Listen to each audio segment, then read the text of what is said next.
ፊደላትን አውቃችሁ ቃላትን አገጣጥማችሁ ማንበብ ተቸግራችኋል? እንግዲያውስ ዛሬ ፊደላትን እያገጣጠምን ቃላት እንዴት መመስረት እንዳለብን አብረን የምናይ ይሆናል። ረጋ ብላችሁ እስከ መጨረሻው አብራችሁ ይቆዩ። ሰላም ጤና ይስጥልኝ። የተወደዳችሁ የቻናላችን ቤተሰቦች እንዴት ናችሁ? በያላችሁበት የዓለም ዳርቻ ሰላማችሁ ይብዛ። ዛሬ ደግሞ የመጨረሻዋን የፊደል ገበታ ፐን በመጠቀም እያንዳንዱን በውስጧ የሚመሰረቱ ቃላቶችን አብረን የምናነብና የምንጽፍ ነው የሚሆነው።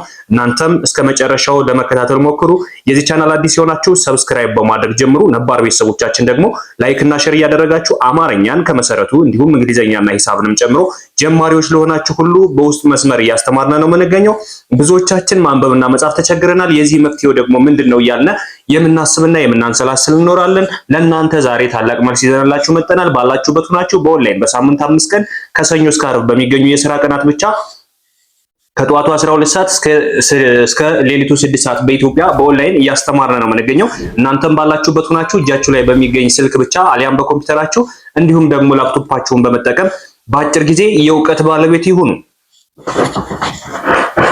ዛሬ የምናያቸው ደግሞ እዚህ ጋር እንደምታዩቸው የተዘረዘሩ የፐ ፊደሎች አሉ። በውስጣቸው የተዘረዘሩ ቃላቶች አሉ። እነሱን በማገጣጠም አንድ መሰረታዊ ቃል ወይም ትርጉም የሚሰጥ ቃል እንመሰርታለን። እንቀጥል። ከዚህ ጋር የመጀመሪያ ፐ ፊደል አለ። ፐ፣ ፑ፣ ፒ፣ ፓ፣ ፔ፣ ፕ፣ ፖ። ይችኛዋ 8ኛ ፖ ፊደል አለች። ፖ። እነዚህን መሰረት ያደረገ እዚህ ጋር የተዘረዘሩ ቃላቶች አሉ። በየከለራቸው የከፋፈልኩበት ዋናው ምክንያት አንደኛው ፊደል ከሌላኛው ፊደል እንደሚለይና ነገር ግን የተለያዩ ቢሆኑም ወደ አንድ ስናመጣቸው አንድ ቋሚ የሆነ ትርጉም ያለው ቃል እንደሚመሰርቱ ለማሳወቅ ነው። ስለዚህ እዚህ ጋር እንደምታዩት የመጀመሪያው ፊደል ፐ ይላል። ከዛ ር የረ ቤተሰብ ነው።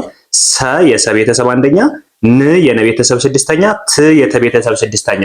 እነዚህን ወደ አንድ ስናመጣቸው መጀመሪያ ማድረግ ያለብን ነገር ፊደላትን በደንብ ለይተን ማወቅ መቻል አለብን። መሰረታዊ ችግራችን እሱ ስለሆነ፣ ስለዚህ የፊደላትን ድምጽ፣ ቅርጽ ማወቅ መቻል አለብን። እነሱን ካወቅነ በኋላ ፊደሎች ከየትኛው ቤተሰብ የመጡ ናቸው፣ ከሀ ነው፣ ከመ ነው፣ ከሰ ነው፣ እነሱ ስንተኛ ናቸው የሚለውን በደንብ ማጥናት መቻል አለብን። ከዛ በኋላ አገጣጥመን ለማንበብ ምንም የሚከብድ ነገር የለውም። ስለዚህ የመጀመሪያዋን ፐ እንይዛለን። ፐ ከያዝነ በኋላ ቀጣዩ የሚሆነው ማን ነው? ር ነው።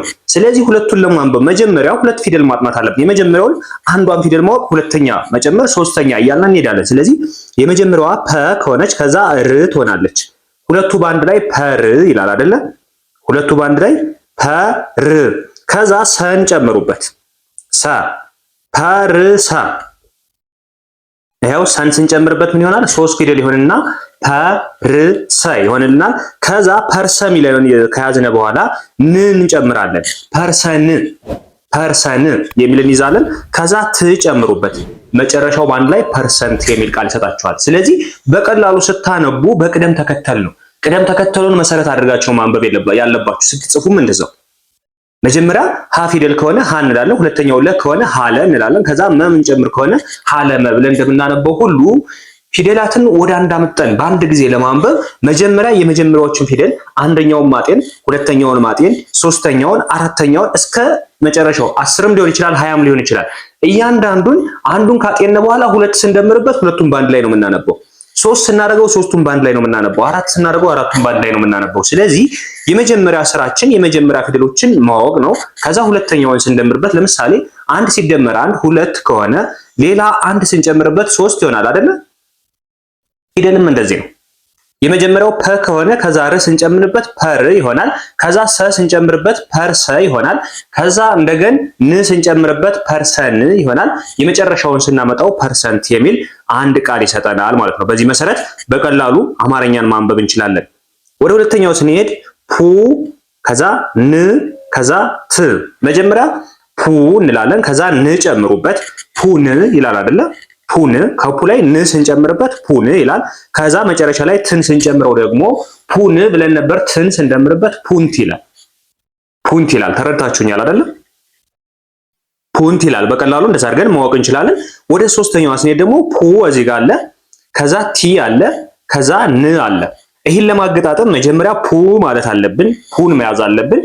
ሁለተኛው ን ፑን ማለት ቲ ነች። ሁለተኛዋ ፑቲ ሁለቱን ባንድ ላይ ማለት ነው። ሶስተኛዋን ስንጨምራት ን ፑቲን ይላል። ፑቲን የሚል ቃል ይሰጠናል። ፑቲን። ሌላው እዚህ ጋር የምታዩት ፒ ሶስተኛ ነች። ያ አራተኛ ነች፣ ሳ አራተኛ ነች።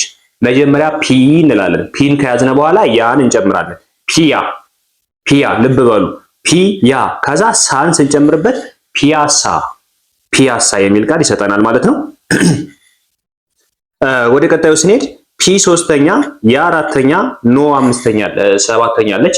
መጀመሪያ ፒ እንላለን፣ ከዛ ያን እንጨምራለን። ሁለቱም ባንድ ላይ እናነባለን። ፒያ ፒያ። ከዛስ ኖ ጨምሩበት። ፒያኖ የሚል ቃል ሰጣችሁ አይደለ? በቀላሉ ፒያኖ። ኦኬ። በዚህኛው ስንሄድ ፒ ሶስተኛ፣ ኮ ሰባተኛ፣ ክ ስድስተኛ አለ። መጀመሪያ ፒ እንላለን፣ ከዛ ኮን እንጨምራለን። ፒኮ ይለናል አይደለ? ከፒ ላይ ኮ ስንጨምርበት ፒኮ የሚል ቃል ይሰጠናል። ፒኮ። ከዛስ ስድስተኛ ክ ጨምሩበት። ፒኮ ብለናል። ክ ስንጨምርበት ፒኮክ ይሆናል። ፒኮክ ፒኮክ። ሌላው ፓ አራተኛ፣ ሪ ሶስተኛ፣ ስ ስድስተኛ። መጀመሪያ ፓን እንወስዳለን፣ ከዛ ሪን እንጨምርበታለን። ፓሪ ይሆናል። ፓሪ። ከዛ ስን ስጨምሩበት ደግሞ ምን ይሆናል? ፓሪስ ፓሪስ። ኦኬ። ፓ አራተኛ እንወስዳለን፣ ር ስድስተኛ እንወስዳለን፣ ክ ስድስተኛ እንወስዳለን። መጀመሪያ ፓ እንላለን፣ ከፓ ላይ ር ስንጨምርበት ፓር ይሆናል። ፓር። ከዛስ ክን ጨምሩበት። ፓር ከነበረበት ላይ ክን ስንጨምረው ፓርክ ይሆናል ማለት ነው። ፓርክ። እዚህም ጋር ፓ አራተኛ፣ ስ ስድስተኛ፣ ታ አራተኛ። መጀመሪያ ፓ እንላለን፣ ከፓ ላይ ስን እንጨምራለን። ፓስ ይሆናል። ፓስ። ከዛስ ታ ስጨምሩበት ፓስታ ፓስታ የሚል ቃል ይሰጠናል። እዚህ ጋር ፔ አምስተኛ ነች፣ ፕ ስድስተኛ ነች፣ ሲ ሶስተኛ ነች። መጀመሪያ ፔ እንላለን፣ ከዛ ፕ እንጨምርበት። ፔፕ ይሆናል አይደለ? በቀላሉ ፔፕ ይሆናል። ከዛ ሲን ስጨምሩበት ደግሞ ፔፕሲ የሚል ቃል ይሰጠናል። ፔፕሲ የሚል ቃል ይሰጠናል ማለት ነው። ፔ አምስተኛ፣ ሮ ሰባተኛ፣ ል ስድስተኛ። መጀመሪያ ፔ እንላለን፣ ከዛ ሮ እንላለን፣ ከዛ ል እንላለን። መጀመሪያ ፔ ካልነ ሮ ስንጨምርበት ፔሮ ይሆናል።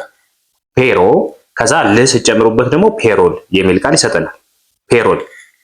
ፕ ስድስተኛ፣ ላ አራተኛ፣ ን ስድስተኛ።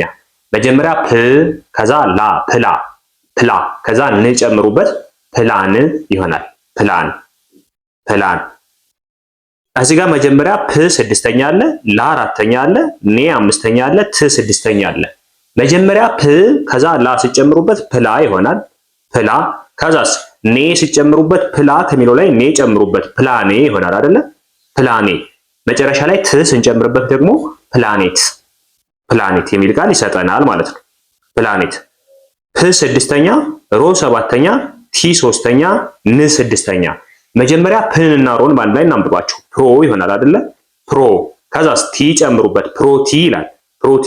ከዛ ን ጨምሩበት ፕሮቲን ፕሮቲን የሚል ቃል ይሰጠናል ማለት ነው በቀላሉ ፕሮቲን። የመጨረሻው ፖ አለ። መጀመሪያ ፖ እንላለን፣ ከዛ ለ አለች፣ ከዛ ቲ አለች፣ ከዛ ካ አለች። ፖ ካልነ በኋላ ለን ጨምሩ። ፖለ ይሆናል አይደለ? ፖለ። ከዛስ ቲን ጨምርበት ፖለቲ ይሆናል። ፖለቲ። ከዛ ካ ስጨምሩበት ፖለቲካ ፖለቲካ የሚል አንድ ቃል ይሰጠናል። የመጨረሻዋ ፖ ከዛ ስ ስድስተኛ፣ ታ አራተኛ አሉ። መጀመሪያ ፖ እንላለን፣ ከዛ ስ እንላለን። ሁለቱም ባንድ ላይ ፖስ። ታን ስጨምሩበት ፖስታ ፖስታ።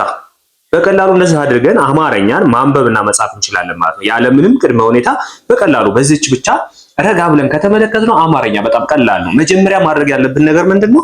እያንዳንዱን ፊደላት በድምጽና በቅርጽ መለየት መቻል አለብን። እነሱን ከለየነ ከዛ በኋላ አገጣጥሞ ለማንበብ በጣም ቀላል ነው። ምክንያቱም አንድን ቁጥር ለምሳሌ ከአንድ ተነስታችሁ እስከ 7 ቁጥሩ ብላችሁ ፈጠን ብላችሁ ለመቁጠር 1 2 3 4 5 6 7 ብትሉት አንድ ቃል እንዳነበባችሁ ይቆጠራል። ፊደላትንም አገጣጥመን ስናነበው በዚህ ልክ ነው። ለምሳሌ እዚህ ጋር ፑቲን የሚለውን ለማንበብ ፑቲን ብሎ መሄድ ነው። መጀመሪያ ፊደሎችን እንለያለን። ፑ ሁለተኛ፣ ን ሶስተኛ፣ ን ስድስተኛ ማለት ፑቲን የሚለውን ነው። ፑ ሁለተኛ፣ ቲ ሶስተኛ፣ ን ስድስተኛ አሉ። ስለዚህ ፑቲን አለቀ። በቃ በዚህ መልክ ማንበብ ነው። አገጣጥሞ ለማንበብ በፍጹም አይከብድም። መጀመሪያ ማወቅ ያለባችሁ ትኩረት ማድረግ ያለባችሁ ነገር ምንድን ላይ ነው? ፊደላት ላይ ነው። ፊደላት መለየት ላይ በደንብ ትኩረት ካደረጋችሁ አገጣጥሞ ማንበብ የሚባለው ነገር በጣም ቀላልና ተራ ነገር ነው። በደንብ ትኩረት ካደረጋችሁ ፊደል ላይ ከዛ በኋላ ያለው ቀላል ነው። ፊደላትን ስንለይ ግን ድምጻቸውንም ቅርጻቸውንም ስንተኛ ቤተሰብ እንደሆኑ እያንዳንዱን ማወቅ መቻል አለብን ማለት ነው። በውስጥ መስመር መማር የምትፈልጉ ካላችሁ በሳምንት 5 ቀን ከሰኞ እስከ ዓርብ በሚገኙ የሥራ ቀናት እያስተማርን ነው የሚገኘው።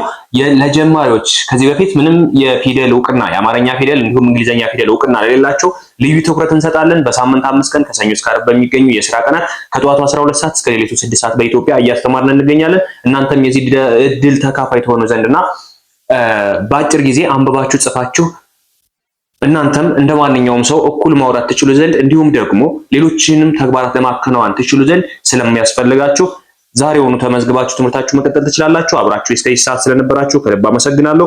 በሌላ ክላስ ከምንገናኝ መልካም ጊዜ ይሁንላችሁ።